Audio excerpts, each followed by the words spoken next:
अस्सलाम वालेकुम प्यारे बच्चों, मैं हूँ खालिद महमूद मरवत, आपका केमिस्ट्री का टीचर। और today our topic is about the branches of chemistry. लेकिन उस टॉपिक पर आने से पहले मैं आपके साथ कुछ बातें डिस्कस करना चाहता हूँ। एक तो आप बहुत ज़्यादा स्पेशल बच्चे हैं। याद रखें, अल्लाह ताला ने किसी भी चीज़ को दुनिया में बगैर किसी वजह के पैदा नहीं किया। अल्लाह ताला ने आपको बहुत बेहतरीन किस्म का ज़हन, इंटेलिजेंस और क्वालिटीज़ दी हैं। तो आपने बिल्कुल नहीं घबराना, किसी का सहारा नहीं लेना, आपने गाइड से नहीं पढ़ना, आपने किसी एकेडमी में फ़िलहाल नहीं जाना, आप किसी का सहारा नहीं लेना। और सबसे इम्पॉर्टेंट चीज़ जो है वो ये है कि आपने अपने टाइम टेबल को फ़ॉलो करना है। बेशक आप 10 मिनट से टाइम से शुरू करें हर सब्जेक्ट के लिए, या 4 सब्जेक्ट के लिए, 5 सब्जेक्ट के लिए 10-10 मिनट निकालें और उसमें रोज़ाना 1 मिनट या 2 मिनट का इज़ाफ़ा करते जाएँ। तो before going to our topic और discussing our topic, let us revise our previous lecture में हमने पढ़ा था कि मैटर क्या चीज़ है। तो everything that has a mass and occupies some space is called matter. और सारी दुनिया जो है, the world is made up of matter, matter can not be created not destroyed. तो अब हमने आगे इस शान से शुरू करना है कि मैटर जो है वो उसकी जो प्योरेस्ट फॉर्म है, which can not be further sub divided into different forms, that is called element, या जिसको हम आंसर कहते हैं। और दुनिया में टोटल अनासिर की तादाद 118 है, 118 है, out of which 92 are natural and 26 are man made. तो let us first discuss the definition of chemistry, which we already have studied, that chemistry is the branch of science in which we study the structure, composition, properties and changes occur in the matter. और अब elements हम discuss कर चुके हैं, तो अब हम सारे एलिमेंट्स को हम डिवाइड करेंगे, एक को अलग कर लेंगे। This one is called organic chemistry. और ऑर्गेनिक केमिस्ट्री की डेफिनेशन बहुत सिंपल है। उसकी है जो कार्बन और उसके जो डेरिवेटिव्स हैं उसको हम जब पढ़ेंगे, when we study the structure, composition, properties and changes occur in the carbon and its derivatives, then this is called organic chemistry। तो आखिर वजह क्या है कि हम ऑर्गेनिक केमिस्ट्री को अलग क्यों पढ़ते हैं? तो प्यारे बच्चों, वजह ये है इसकी कि कार्बन दुनिया में पाया जाने वाला सबसे ज़्यादा एलिमेंट है। और इसका कार्बन मुख्तलिफ शक्लों में पाया जाता है। जैसे कि पेट्रोल भी आपका कार्बन है, मीथेन गैस भी कार्बन कंटेनिंग है, आपके कार्बोहाइड्रेट, आपके प्रोटीन, आपके लिपिड्स, आपका तकरीबन ऑलमोस्ट जितनी भी चीज़ें हैं तकरीबन उनमें हमारी बॉडी में भी कार्बन मौजूद है। और अगर कार्बन के हम डिफरेंट स्ट्रक्चर को डिफरेंट शेप्स को डिफाइंड करें, तो उसमें जो सबसे ज़्यादा अबंडेंटली दुनिया में पाया जाता है वो है कोल। हमें पता है कि, या आप सब जानते हैं कि डायमंड भी कोयले की, इसके कार्बन की एक किस्म है। और कोल भी कार्बन की ही एक टाइप है। तो जो कोयले के ज़खायर हैं दुनिया में, या उसके रिजर्वायर्स हैं, वो 1.06 ट्रिलियन टन है, इस वक्त भी दुनिया में मौजूद है। तो केमिस्ट ने और साइंटिस्ट ने ये डिसाइड किया है कि बजाय हम सारे एलिमेंट्स को 118 को इकट्ठा स्टडी करें, तो उन्होंने ये डिसाइड किया है कि हम कार्बन को अलहदा ले लेते हैं और बाकी को अलहदा स्ट्रक्चर को अलहदा डिस्कस करेंगे। तो कार्बन व्हेन वी तो is before discussing the any topic, आपने पेपर में अटेम्प्ट करने में क्या करना है कि आपने उसका स्केच बना देना है। स्केच बनाने के बाद आपने उसमें इंपॉर्टेंट पॉइंट्स लिख देने हैं। उसमें ये फ़ायदा होगा आपको कि जब आप पेपर अटेम्प्ट कर रहे होंगे, एनुअल पेपर आपके बोर्ड के जो पेपर होंगे, तो उसमें अगर आपके पास टाइम कम भी बचता है, या 4 मार्क्स का या 3.5 मार्क्स का क्वेश्चन है और आपने उसका आंसर देना है, तो जब आप स्केच बना लेते हैं तो पेपर चेकर बहुत कॉन्फिडेंट हो जाता है आपके बारे में कि बच्चा हर चीज़ या स्टूडेंट हर चीज़ को जानता है। अगरचे के टाइम की कमी की वजह से पूरा नहीं लिख सका, लेकिन उसने फिर भी इंपॉर्टेंट पॉइंट बता दी है। तो जिस भी सब्जेक्ट का आप टॉपिक डिस्कस करें, चाहे मैथ है, फिजिक्स है, बायोलॉजी है, जो भी है, मुताला पाकिस्तान है, पाक स्टडी है, इस्लामियात है, जो भी आप डिस्कस करते हैं, first always try to become to make a sketch. तो ये स्केच मैंने आपके टाइम को बचाने के लिए स्केच पहले से बनाया हुआ है। तो let us discuss one by one. तो केमिस्ट्री के तो स्केच हमने ऑलरेडी मैंने आपको बताया हुआ है कि स्केच बनाने से केमिस्ट्री की तो बहुत ज़्यादा ब्रांचेज हैं। तो इस लेवल पर, ग्रेड 9 के लेवल पर, ये पॉसिबल नहीं है कि हम सारी ब्रांचेस को डिस्कस करें या स्टडी कर सकें। तो जो हमारे बुक राइटर्स हैं और जो कैरिकुलम है आपका, उसमें फ्यू ब्रांचेस को डिस्कस किया है कि वो जो इम्पोर्टेंट हैं, जो डेली लाइफ में हम देखते भी हैं। तो उसमें पहली ब्रांच जो है वो हमारे पास है ऑर्गेनिक केमिस्ट्री, फिर आपकी है इनऑर्गेनिक केमिस्ट्री, फिर physical chemistry, analytical chemistry, boil chemistry, nuclear chemistry and environmental chemistry and industrial chemistry. Let us discuss one by one. तो फर्स्ट हमारे पास जो है वो है, this is called organic chemistry. Organic chemistry में जैसे हम ऑलरेडी डिस्कस कर चुके हैं, तो इसको अलग इसलिए रखा गया है कि carbon is the most important element in the world. और इसका आपको मैंने पहले बता दिया है कि जो कोल की जो रिजर्वायर्स हैं दुनिया में, वो है 1.06 ट्रिलियन कोल के रिजर्वायर्स हैं। Coal is also type of carbon. तो इसके अलावा भी कार्बन के बहुत सारे टाइप हैं। तो इसकी डेफिनेशन हम ये करेंगे कि when we discuss the structure, composition, properties and changes occur in the carbon, and जब कार्बन के साथ आप अटैच कर लोगे hydrogen, then this is called hydrocarbons. Carbon की यूनिक प्रॉपर्टीज है मेरे बेटे। कार्बन बहुत सारे एलिमेंट्स के साथ भी मिल सकता है और खुद आपस में भी मिलकर लंबी चेन बना सकता है। That is why we discuss the carbon independently, individually. तो ये तो पहले होगा आपके ऑर्गेनिक केमिस्ट्री। आप जो हमने पढ़ा था कि कार्बन कंटेनिंग, तो कार्बन जिस चीज़ में मौजूद है जब हम उसको स्टडी करेंगे, this is called organic chemistry. अब ये एक केमिस्ट्री हो गई। अब नेक्स्ट केमिस्ट्री की तरफ जब आप आएंगे मेरे बेटे, तो वो है इनऑर्गेनिक केमिस्ट्री। अब टोटल एलिमेंट हमारे पास है 118, जैसे कि आप लोग जानते हैं 118।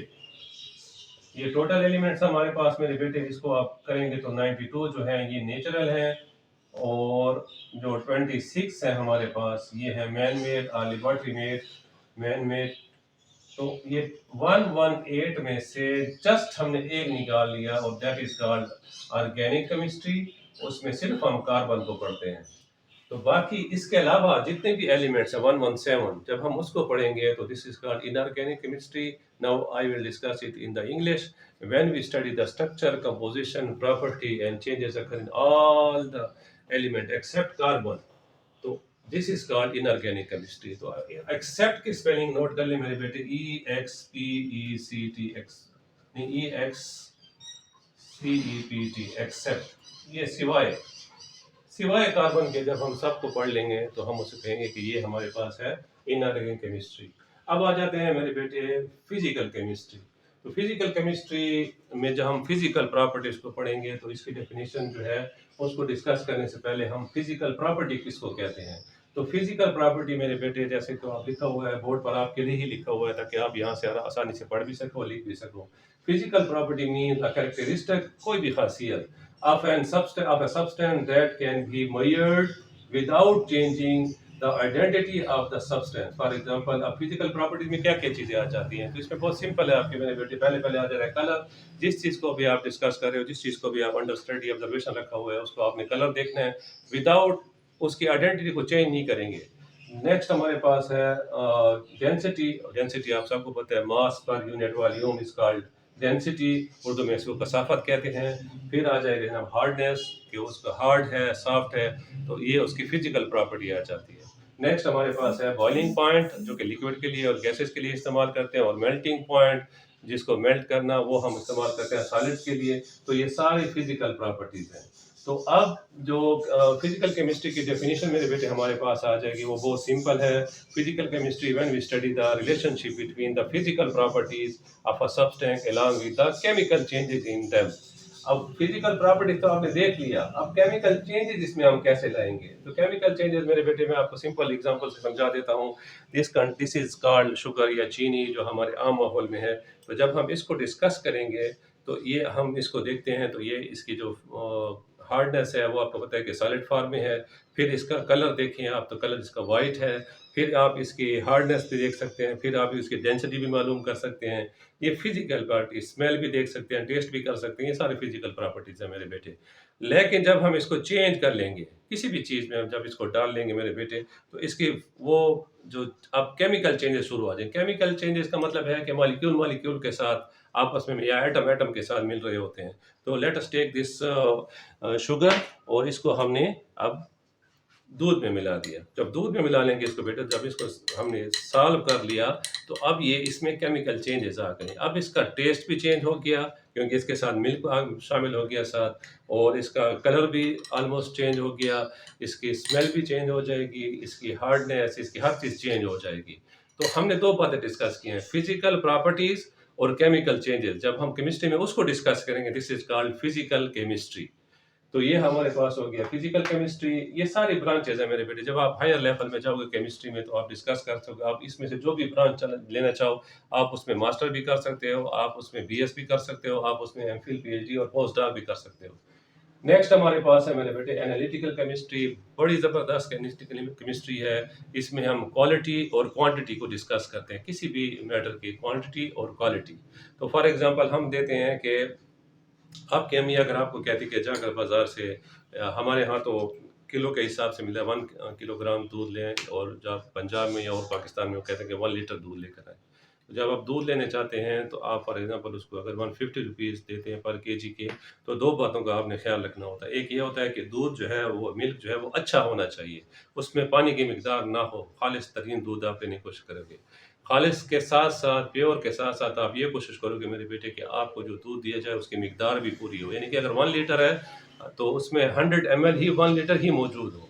तो जब 2 बातों को हम डिस्कस करते हैं तो क्वालिटी एंड क्वांटिटी किसी भी सब्सटेंस की बात वही है कि जितने भी एलिमेंट्स हमारे पास है, जितने सब्सटेंसेस है, उसकी हम 2 चीज़ों को डिस्कस करेंगे और that is called analytical chemistry. तो क्वांटिटी में आपके काइंड और टाइप आ जाती है, और आपकी जो इसमें एनालिटिकल में क्वालिटी में जब आ जाती है तो टाइप एंड काइंड आ जाती है, और क्वांटिटी में आ जाती है अमाउंट एंड नेचर। तो जैसे मैंने डिस्कस किया है कि क्वालिटी हमने पहले इसकी चेक करनी है कि दूध प्योर है कि नहीं है। दूध जब प्योर होगा तो उसके बाद हम कहेंगे कि अब मिकदार भी हमें पूरा दो, फिर हम उसको अपनी पेमेंट करते हैं। तो analytical chemistry is the branch of chemistry in which it deals with the qualitative type and kind and quantity. For example amount and nature. ये दूध की मिसाल आपको मैंने दे दी है। इसी तरह आप किसी भी चीज़ को लेने जाए तो आप उसे कोशिश करेंगे कि आपकी उसकी क्वालिटी भी अच्छी हो, और क्वांटिटी तो हमने उसको डिवाइड कर लिया, पार्ट फर्स्ट में दे दिया है, और पार्ट सेकंड भी आपको मैं ब्रांचेज जो रिमेनिंग ब्रांचेज है हमारे पास वो भी डिस्कस कर लेंगे। इसमें एक पॉइंट जो मैं आपको बताना भूल गया था। तो ऑर्गेनिक केमिस्ट्री जब हम डिस्कस करते हैं तो ऑर्गेनिक केमिस्ट्री कहते हैं this is the branch of chemistry in which we study the structure, composition, properties and changes occur in the carbon and its derivative। तो डिराइवेटिव मेरे बेटे किसको कहते हैं ये भी आपको समझा देता हूँ। डिराइवेटिव कहते हैं किसी चीज़ से कोई और चीज़ बनाना। जैसे कि आपने दूध लिया, जब आप इसको चेंज करना चाहोगे तो आप इससे दही भी बना सकते हो, तो दही जो है वो मिल्क की डेरिवेटिव हो जाएगी। इसी तरह फिर उसी दही से, इसी दूध से हम मक्खन भी बना सकते हैं, बटर भी बना सकते हैं, दिस इज डेरिवेटिव। और फिर उसी से हम घी भी बना सकते हैं। तो ये सारे डेरिवेटिव्स हैं। जब किसी चीज़ से हम और चीज़ें आप बनाते हैं तो दिस इज कॉल्ड डेरिवेटिव। तो आज का लेक्चर खत्म हुआ है, उम्मीद है आपको पसंद आया होगा। Thank you so much.